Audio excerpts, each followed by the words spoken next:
you know, I finally see somebody out there that wants to help, that has the ability to do so. You get so lost out there on the streets. It's living just day to day. You tend to lose track of that 5-year plan. And so having somebody that, that's there to support you and, to help you think outside of the box a little bit better is it's going to build rainbows in this town. For too long, we've had too many people in power, too comfortable with other people's desperation and other people's deaths. We have not provided what is necessary for working class people, for poor and low income, low wage workers. We call them essential workers as a title, but many of them feel more like expendable, like Claire Kincaid, who died in a meat packer in Mississippi. I think we have to stand up and fight, and that's what people are saying now. They're saying what we're going to do is we may have to go to work to live, but we're also going to organize. We demand an agenda that cares for poor and low working people, the people who make this country run, because if our people are going to have to die, we're not going to die quietly, but we're going to raise our voices. If we are in the process of breathing our last breaths, we're going to use those breaths to fight for a better democracy and to breathe some love and some justice into this American experiment. Being poor is not a sin. Poverty is a sin. Being homeless is not a sin. Homelessness is a sin. That's right. I went to a men's prayer breakfast at my church, and one of the men comes in all upset. His face was as red as a fire truck, and he was saying, "I can't stand paying my taxes for these mothers that lay up in these projects just to have babies." And I asked him then, I said, how many mothers do you know that live in the projects? He didn't know any. And then I asked him if he knew that 59%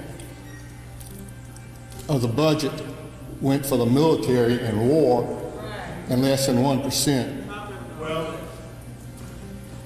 toward food stamps and the poor. Teach God.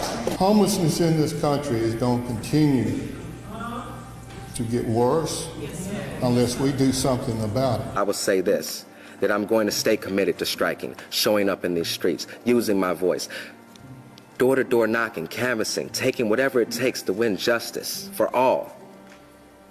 Because we may not run America, but we make America run. I joined the Border Patrol in 1995 when we first started building our first fence. And we claimed that that wall would stop immigration. And all it did was kill a lot of people. We have got to put a stop to this. And I will call out these Border Patrol officials who lie to Congress every time they sit up there and say that this is some kind of crisis is out of their control.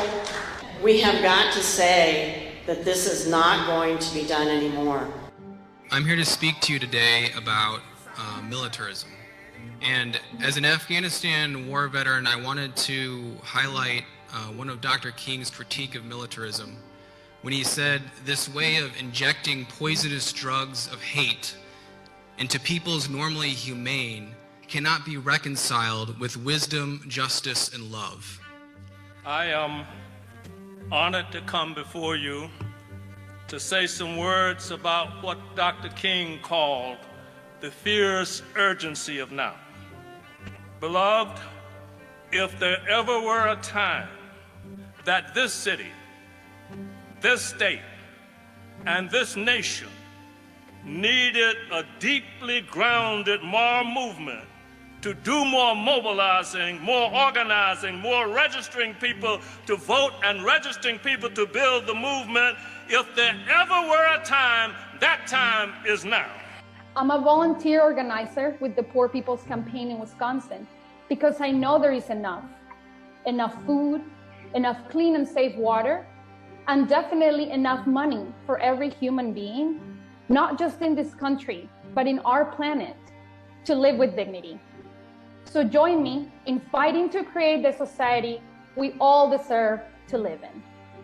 We won't be silent anymore.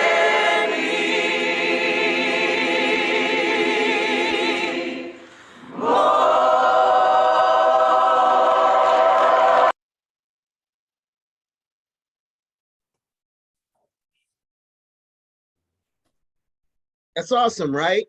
Yes. It is. It's a great way to start. Yep. So now I will go back to our shared agenda. And our first piece here, wait. I'm just not as skilled as I want to be. It's kind of frustrating. Okay. Here we go. So y'all might have heard, we have a call to action for this week. And Samantha, tell us about it.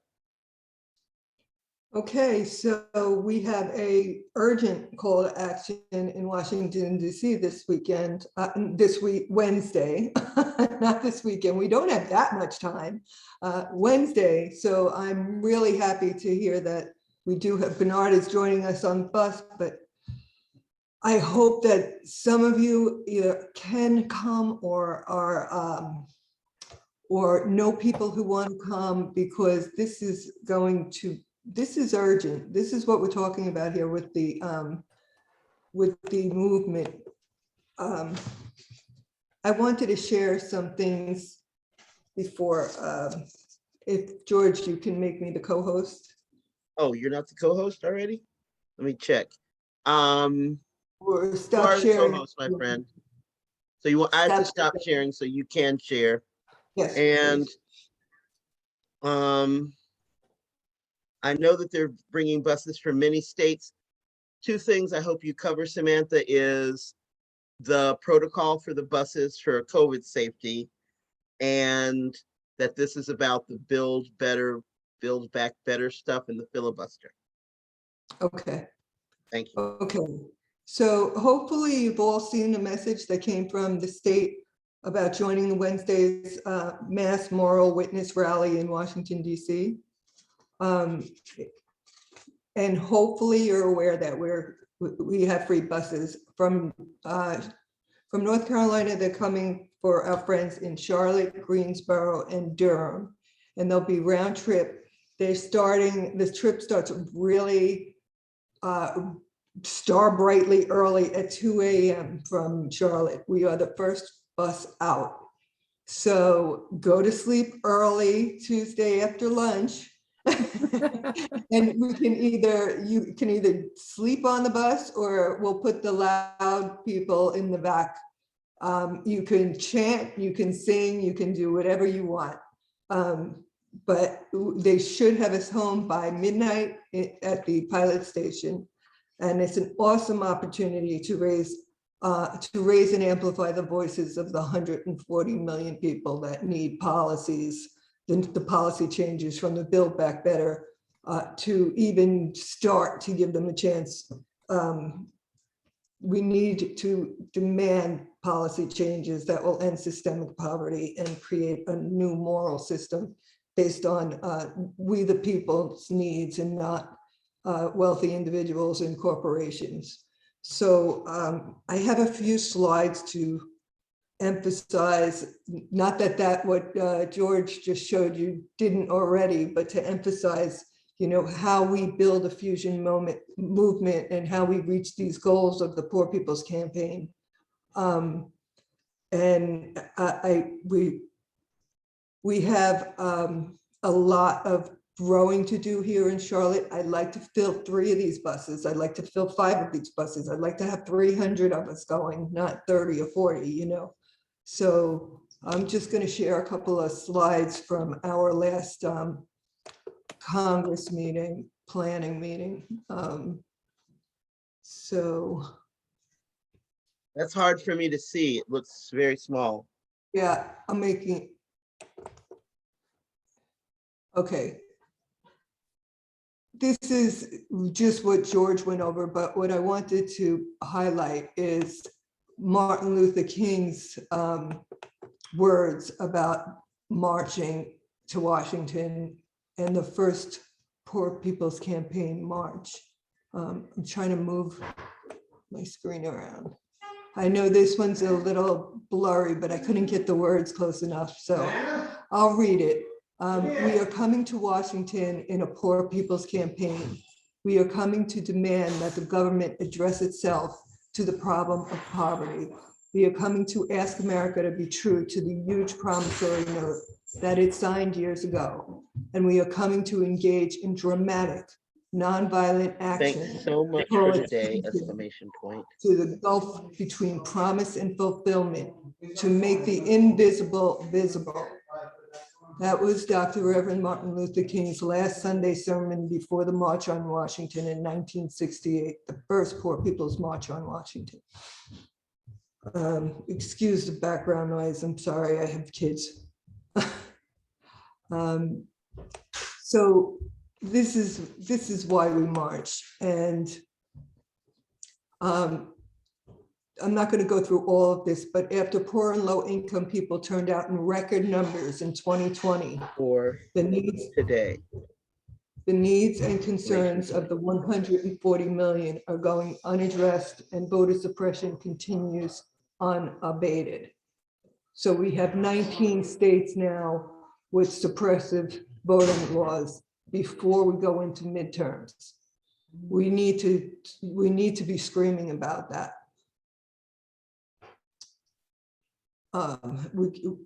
This is not sustainable. Oh, hold on a second. Okay, so we do this non-violently. We disrupt, we protest, we shake up and alter the direction of the narrative of the nation towards love, truth, justice, and equal protection under the law.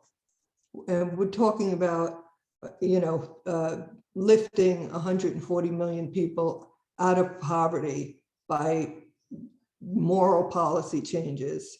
And we are the advocates, and we are the allies, and we are the people. Just a second. Oh, that's right. Okay. So what we must do is more. All of us must do more. If you remember last year, I'm sorry now, how long has it been? Over a year ago, when we were doing the MORE campaign for voting rights, mobilize, organize, register, and educate. Well, it's a little different this time. We're doing it for the third Reconstruction and this Build Back Better plan that will start to focus some of the billions of dollars that this nation can spend on where it belongs. By mobilizing, that means we really, and we need to get together. We need to grow our movement. We need to engage with partners. We need to focus on the local needs as well as the state needs and the global needs. Sorry, lost that.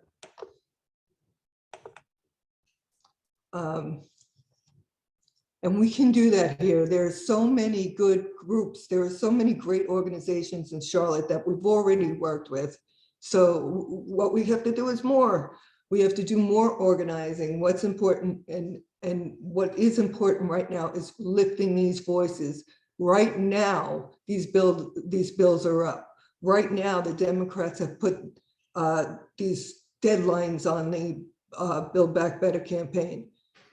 We've got to get something out, or we're going to lose the voting rights completely before the vote comes up.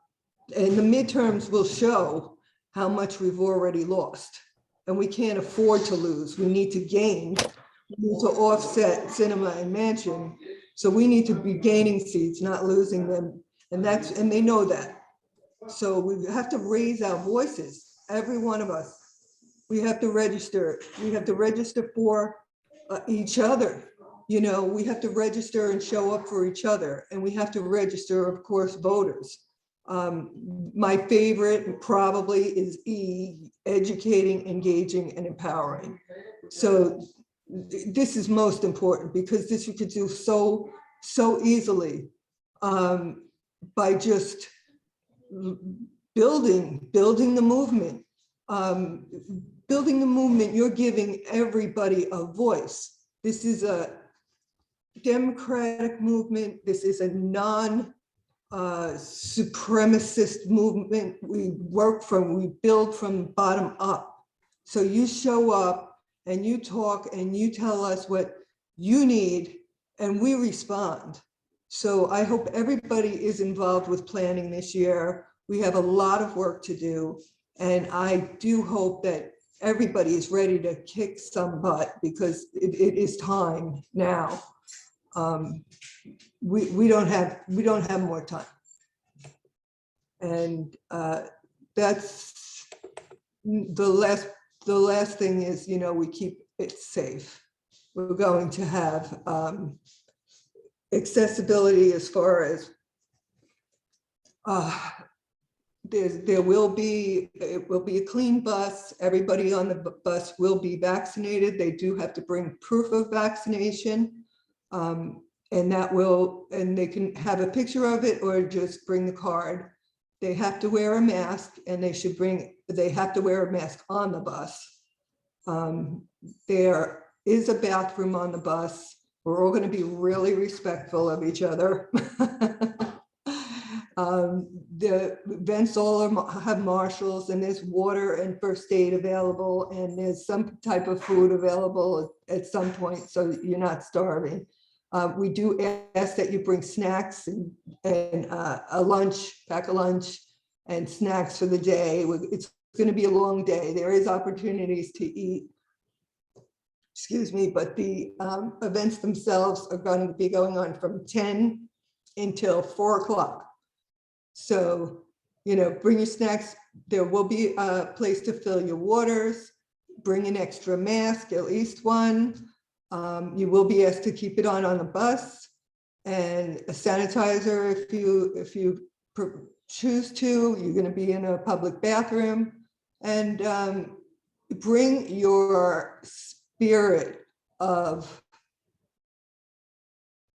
Martin Luther King. That's all I could say, because this started back then, and there was a big shift in the 60s. The civil rights movement took a big turn in the 60s and late 50s. And now it's our turn to push it more because there was a big backlash and we're fighting that backlash. And now we got to push past it and beyond and forever and end this. So it's no time to back down. If we back down, we might lose.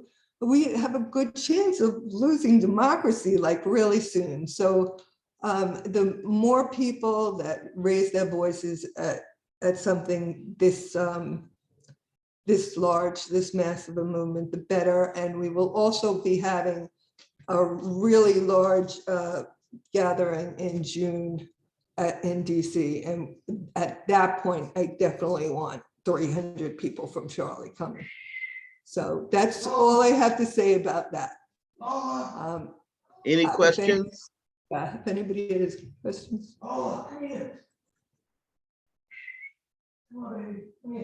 Okay. Thanks so much, Samantha. But you're still on deck for all on the line. Okay, hold on a sec. So I put a question in the chat. I was cooking dinner. Did you mention, I think you said we were leaving at 2, and from where and what is the cost and the return time? no, I didn't. Pardon?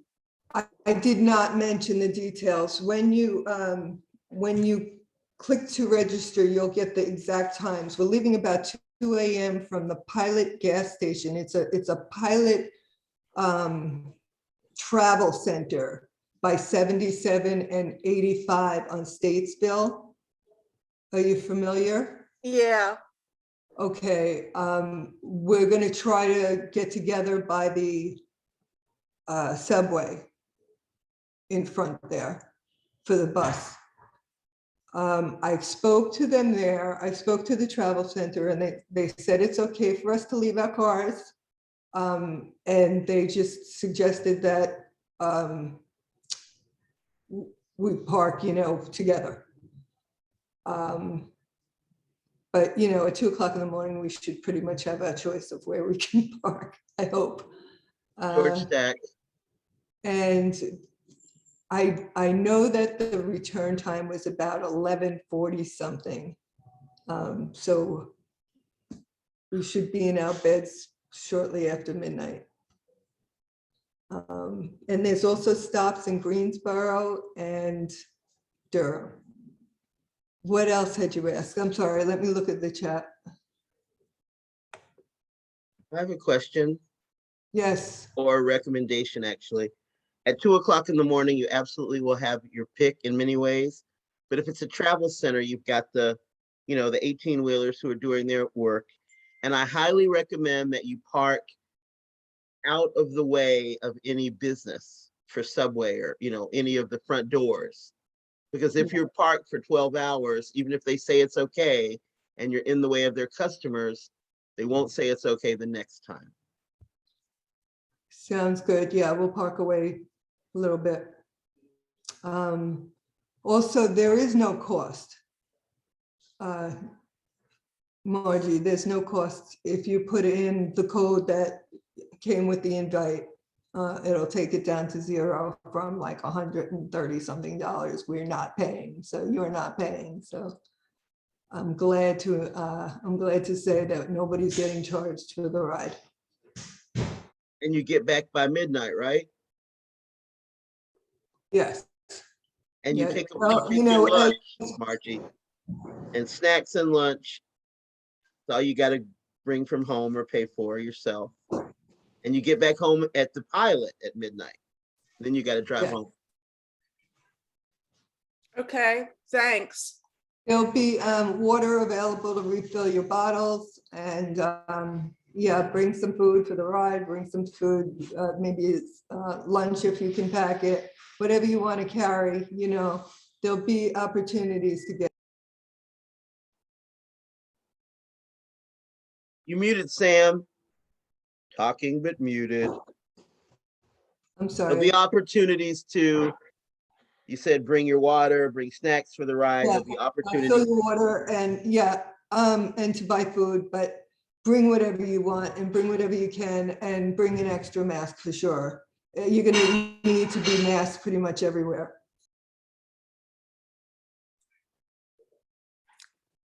So are you putting a link in the chat or emailing people about the registration? Did you not get it from the circle? Did you not get it? It might have went to your promotions email.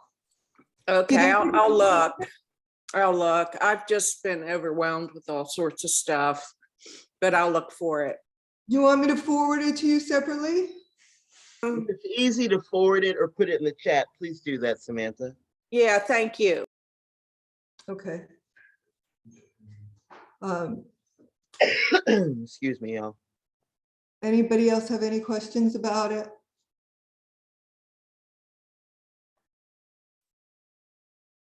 Okay, well, if you can't go and you know somebody who might be interested, let them know. And you can reach out to me and send them their email, and I'll forward them whatever information I have. I mean, I have all the information, obviously, and we'd love to see them. It's going to be such a great event. So the next thing, did anybody get to attend the All on the Line training meeting on, I believe it was Saturday, 2 o'clock? Okay, I'm gonna just share what they updated about the maps real quick. Let me see where I am. Okay, so this is what's going on so far. Any way to make that bigger? I don't think so, George. Okay, Oh, no worries. Oh, yeah, that helps. It really did. okay. I can read it now. Good.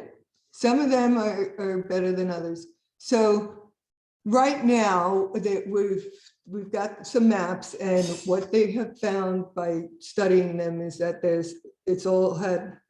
it's problematic, and the public hearings have had no real impact on any of the maps. And there is the theater of transparency is what it means. It's not really transparent. They're just showing up, showing their maps, and then going back in their holes and doing what they want to anyway.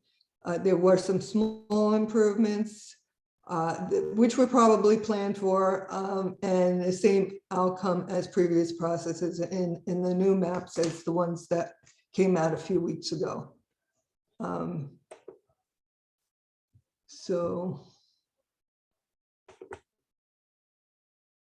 what's next? So the last public hearings were today and tomorrow. That's it. And then they're going to vote in the chamber on November 6th. So actually Charlotte goes tomorrow. So I believe that those hearings are at 3 o'clock in Charlotte. Well, it's 3 o'clock in Raleigh. It might be 5 o'clock in Charlotte, or 5. If you go to ncledge.gov, you can get the schedule for the meetings and sign up to make public comment. So even That if you NCLEGS, excuse me for interrupting. Is that NCLEGS.gov? ncleg.gov. Okay. And what's this virtual hearing at 5:30? So it's a public hearing where people can make comments on the maps that were drawn. And why do we need to make comments? Why do we need to make public comments? So we are asking for specific changes that can still shape the maps because they're not finished yet and they haven't voted on them yet. We're standing up for what is right and important, and we're bringing attention to what is happening. We're building a public record that the maps we're getting are not what the people want. So if you have a group of 10 people standing up and saying, why did you cut us out of this district? That's powerful, in public hearings. If you have multi problems in the same district, and you have, they've now limited the number of people because they were getting so many responses. So it's got them upset. And that's what we do. We agitate. That's how we get change. So the squeaky wheels get the oil, right? So that we need to make that noise, and we need to bring attention to what is happening now so that we could use it later. It's on public record. If we can get attorneys, which is what the goal is, to have attorneys that can argue that this is unconstitutional. So that's why public voices are needed at these hearings. And now you could find these maps at that ncleg.gov. We have 5 congressional maps now that were drawn by 3 by Republicans, 2 by Democrats. The Republicans own the House right now, own the Senate right now. and own the House right now. Those two drawn by Democrats, mean nothing. They're not going to be reviewed, for vote. We know that. The Republicans aren't going to put a Democratic map up to elect. The Senate map, there's one state Senate map drawn by Republicans and a House map drawn by Republicans. These maps are really, you have to either know what you're looking at or have done this kind of work before, or been in politics where you had to worry about it to really know what these maps mean. But there is there's an app called Dave's Redistricting app. And it's a free app, and you can upload maps and it will compare them and it will analyze them and break down racial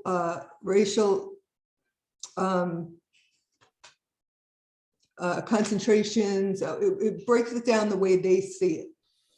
So you can look at it if you want to get that, if you want to analyze it at that level. If you don't know what you really want to speak of and you're looking for something to speak of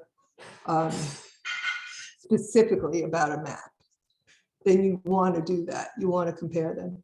Dorothy, what's your question? I've been trying to find maps to look at and have not had much success.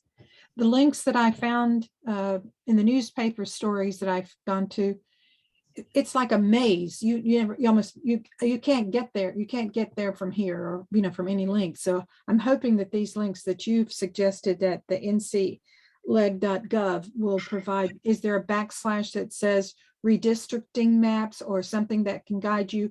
Because that sounds like a homepage. I don't know what the backslash would be, but I've been on there and I saw the maps. So that just find them there. So is there an obvious link from that ncleg.gov page about redistricting? Yes. Okay, because I've not been able to find anything that looks good. I was wondering if anybody has heard anything about the issue of dilution of districts by mixing urban and rural voters in the same district as a way of trying to dilute Democratic voices in urban areas by mixing them with rural areas. Yep. That's exactly what's happening. Okay, that is, so if you have any voice and speaking out at any of these meetings, that might be something to bring to the fore and let people know that we're watching and that this is not a good move.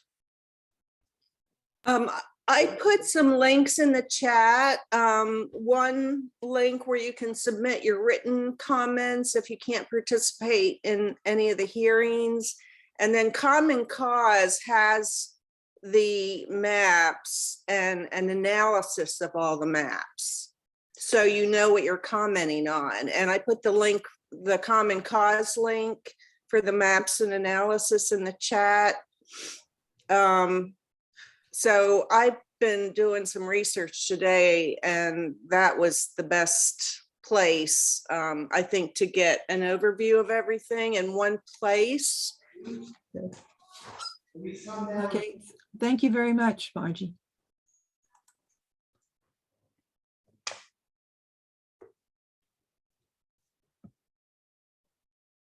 My unmuted. Thank you, Margie. That's great. Thank you. And this is what we're fighting. They are diluting the voices.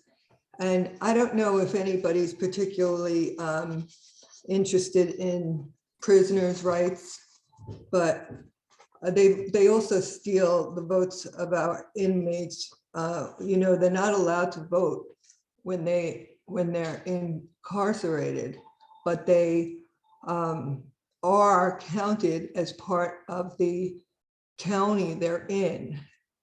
That's not the county they necessarily grew up in. So a lot of inmates here are sent to the Catawba Correction Center, which is in Hickory County, which is how they are able to show that they are racially compliant.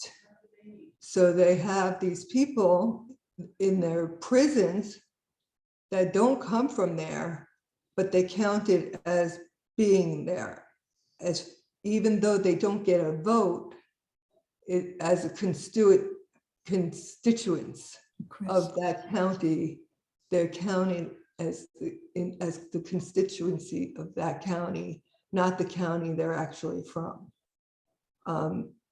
That's a big deal when you have, 70% of incarcerated people or more are Black people, right? So we have to look at those places too. So there are so many things that we could comment on these maps, but we have to comment.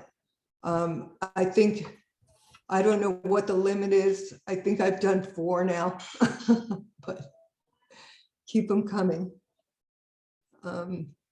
And that's it. Anybody else have any more updates on redrawings or any of the maps? I do have copies of them. If anybody can't access them, I'll send them to you. Just let me know. And that's that. Awesome. So, oh, you want to go? Go ahead, Samantha.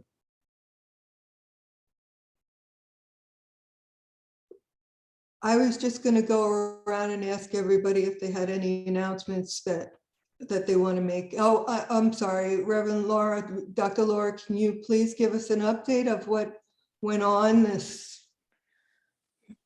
time in Haiti? And I know you had a harrowing experience. Please update us. We care. Thank you.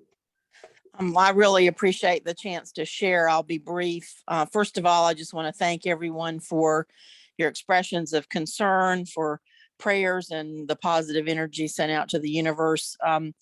I really do feel fortunate that I was able to depart when I did. Since I left, things have deteriorated even further. The area where I have my ministry in the Northeast, there are roadblocks in the city of Cap Haitian and the surrounding area that are so problematic that my clinic staff has not been able to get out and operate the clinic for the past few days. It's too dangerous for them to be on the roads.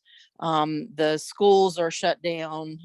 Banks and other businesses have been closed most of the time. And there are rumors that they're going to end up closing the airports. I flew out on Wednesday. Today, I got a notification that Mission Flights International has canceled its flight for tomorrow.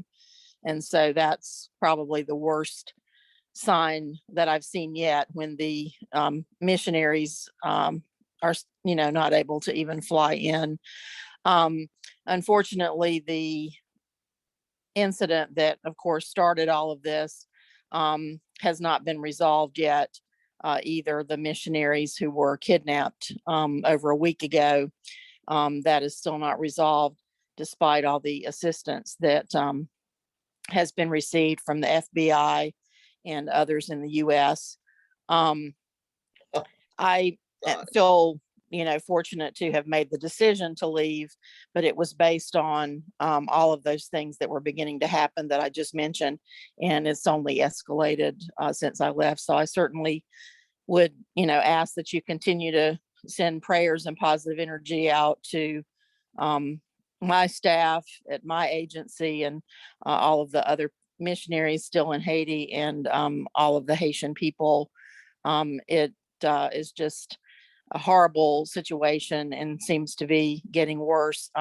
My assistant director, who runs things when I'm not there, she's Haitian. She said that she told me today that gas is at $15 a gallon, and it's very hard to come by anyway. So there are just multiple crises, economically and socially and politically, and it's a humanitarian issue for many of the people who live there. The silver lining, I guess, for me having to come back is that I have already begun to work on what I told y'all about in the last meeting, which by being back here sooner than I anticipated, I'm able to work on the Haitian refugee project that we have started for those who have come to Charlotte after getting across the border a few weeks back. And I will continue to keep y'all posted on that. Right now, what I'm working on is the churches that have, indicated they would like to help with basic needs. And then I will come back to this group at some point when the asylum hearings become important. I know several of you gave me your information that your church or you individually would be interested in helping. And so I will be getting information out about how you can be involved in, the sort of food, clothing, shelter, schools, and job opportunities and so forth that we're trying to work on right now. So again, thank you for the opportunity.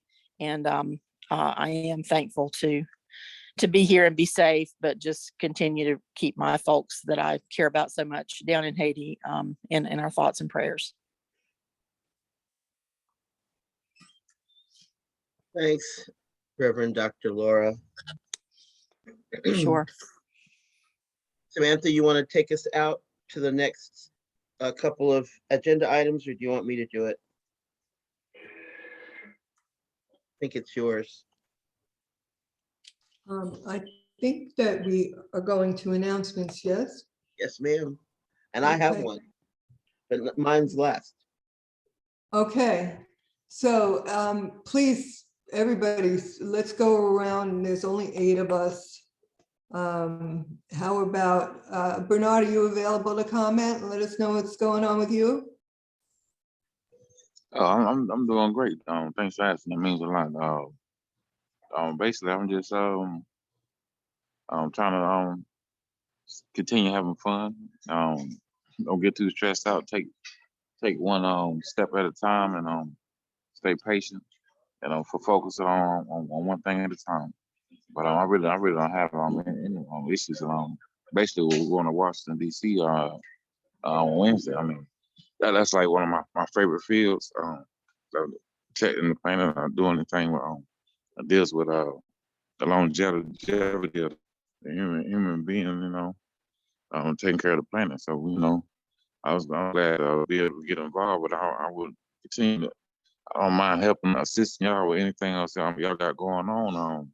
I appreciate those stats. You said that was amazing about. I heard somebody say about how you stay in one county, but you count as constituent, but you count for the numbers. I mean, that's amazing. I mean, I didn't know about that. That's a lot of education, and I'm sorry to hear about that. What's going on in Haiti? And I'm glad you made it back from down there safely. And if you need, I wouldn't mind helping out and assisting anyone with anything that got going on. I'm up here in Charlotte, and as you see me earlier, not out there with the homes, community with our regular service shoot. Right now, I'm at the YMCA. You know what I'm saying? Where I go and lift weights, work out, and so I just like to help out. And I like what somebody else stated earlier when they stated that we would love to fill the bus with 300 people. Move three buses up there. I mean, one day we'll get to that level. We just have to take baby steps. Take everything as a win. Like all of us together, just talking. About the future plans and discussing what we went through alone is strength. But that's all I have to say. I'm just gonna look forward to traveling with whoever I was going up there tomorrow. Thank you. Thank you. That's beautiful. I can't wait to see you. Diane, do you want to talk about your church?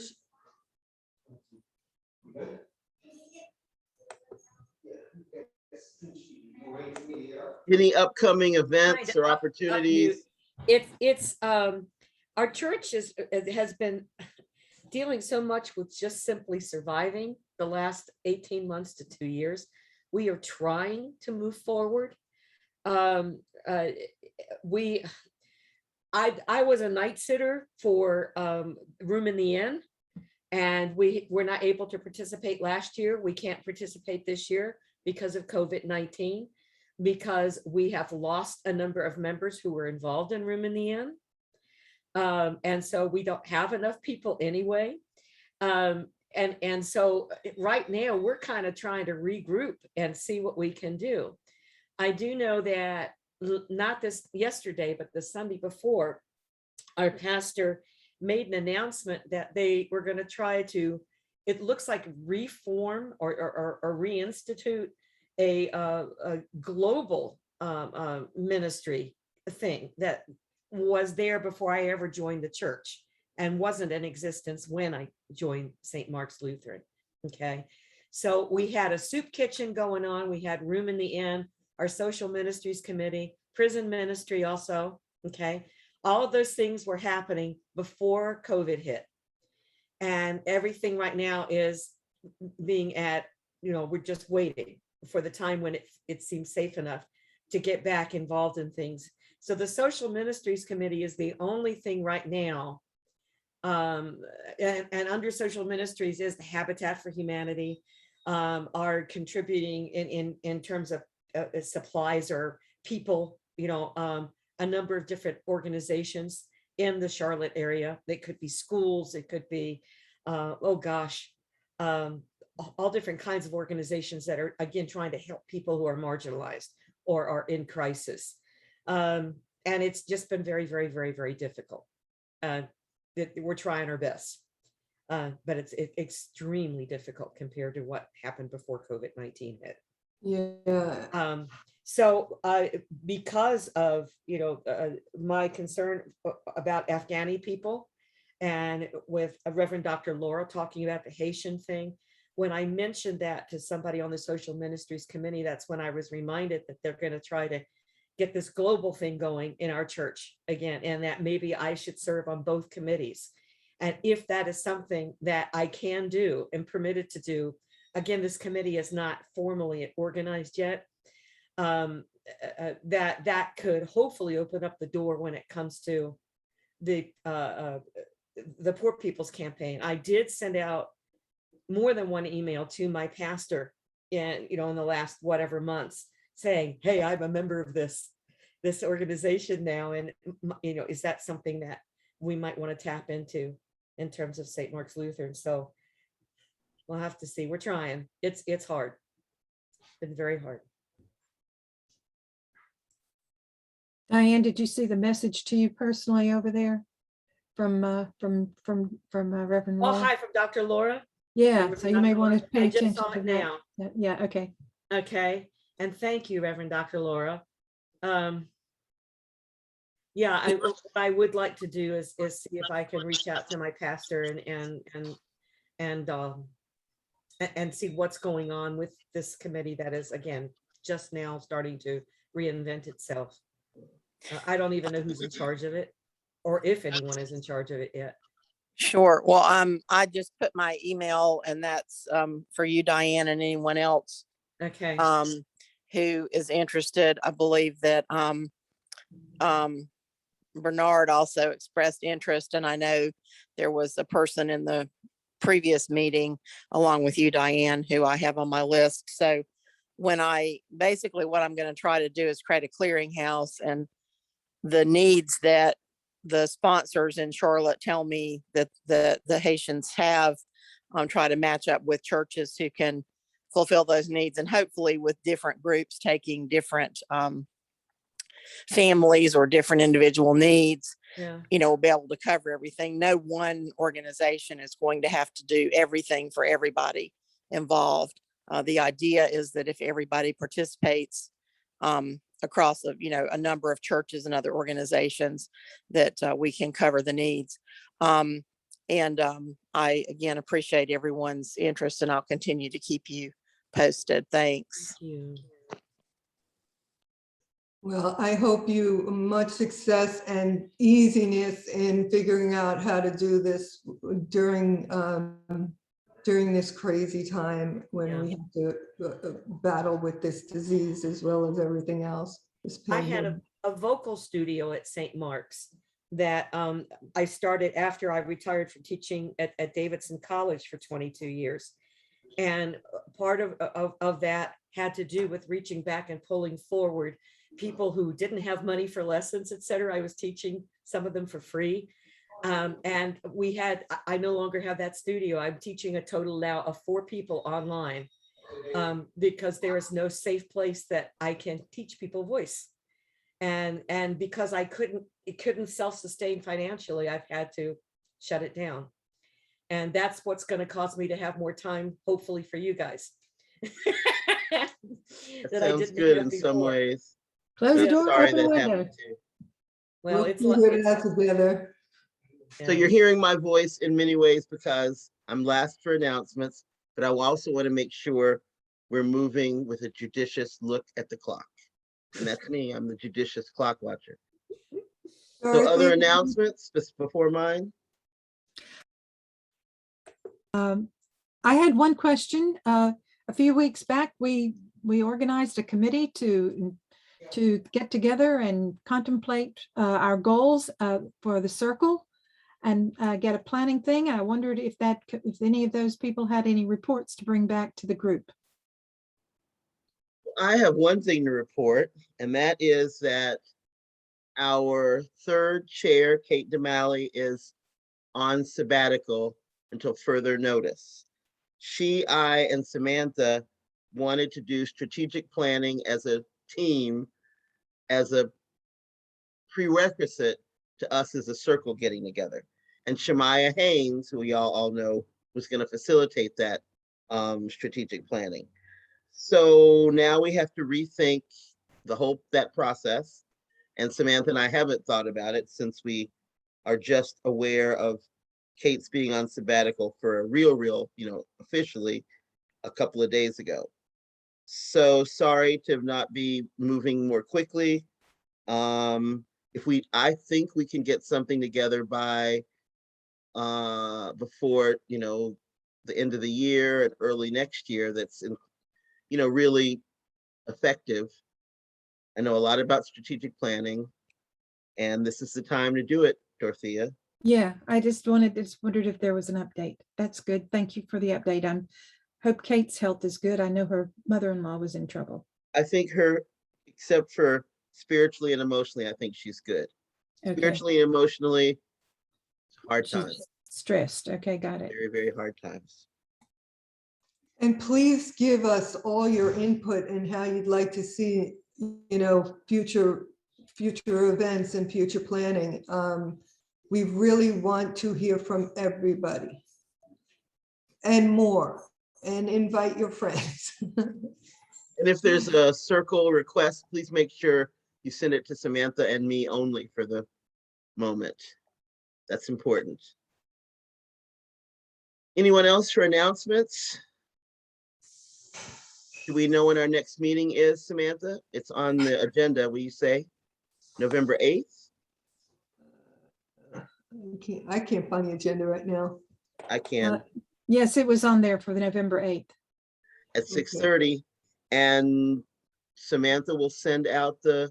Yes. Yeah. The I'm going to Zoom be out of town. She will have the right time, unlike me, that had the wrong time. Evelyn's got her hand up. What's happening, Evelyn? Hi, first of all, I'd like to thank Samantha and you and George for the amazing work you're doing. I know it's difficult. You're involved in so many things, but I really appreciate it. And I'd like to thank all of the kind people on call, because I've become so disillusioned. Even though I have faith, I've become disillusioned with our country and with all the things that are going on. I continually pray for the missionaries and for the people who live in Haiti who have suffered and long endured. And I continue to pray that there would be a change in our country, that all of this evilness, all of the people who just think in terms of money and of themselves will have a change of heart. I am with the quite a few organizations, and I will bring the information regarding Haiti and the people who are here and who need help. I will present that to the organizations when we meet. And Dr. Laura, I don't know if you speak to organizations, but I will email you to see, if you will be willing to attend meetings. And the last thing, I am also with the new organization, the Monroe Democracy Center.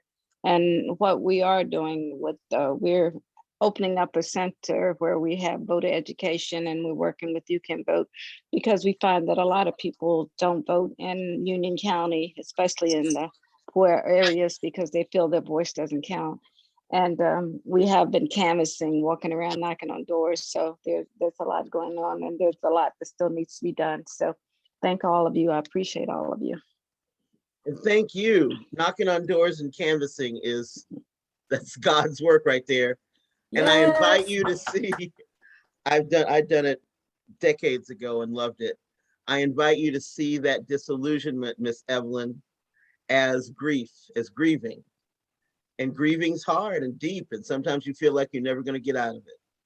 But we are, the scales are being taken off of our country as far as how deep the evil goes. And it's ugly and heartbreaking. Indeed. I'm going to do my announcement now.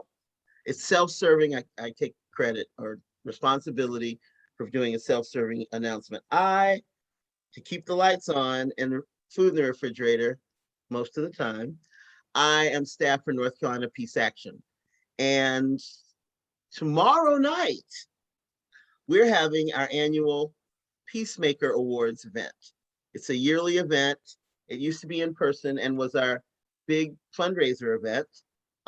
We still hope to raise money, but now we just want to get more members.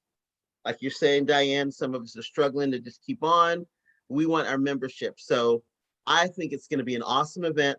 The Peacemakers are Reject Raytheon. If you don't know what they're doing in Asheville, they are kicking butt and taking names.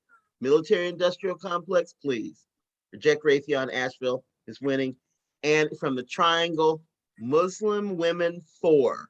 Fantastic group of younger Muslim women who are working to make connections across faith, across all kinds of differences so that we have more peace. It's just heartwarming work. The keynote speaker will be Ann Wright. Ann Wright is a former military person, and I've known her for years and really respect her. So that's tomorrow night at 7 o'clock. So that's the registration link. Y'all come and enjoy. And if we're done, I'm gonna close with a groovy 4-minute video that will leave you feeling, I love these videos. They're like prayers for me. And then I get weepy. Even the ones that are cool make me weepy. What the heck? But this one is perfect for tonight because it came in prayer. An answer that comes in prayer, I'm like, okay. Even if it may not seem perfectly logical, although this one is perfect. Are we ready to end? Margie Storch says yes. I think so. Okay, Dorothea agrees. I'm going to share the screen, play this video, and then we're out.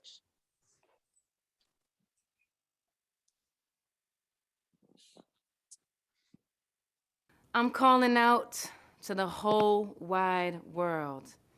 Help me scream and shout that we want peace. Big love to Emmanuel Jao.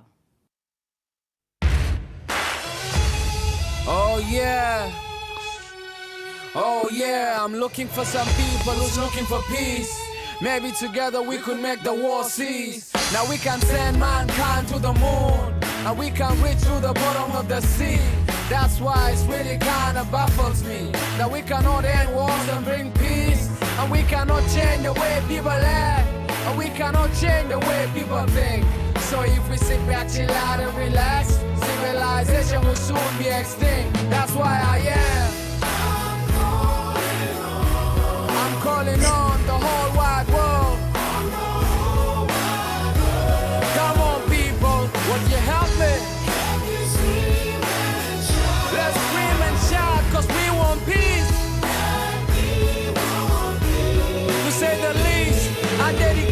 song to the common people caught in the middle of this common evil. I wish the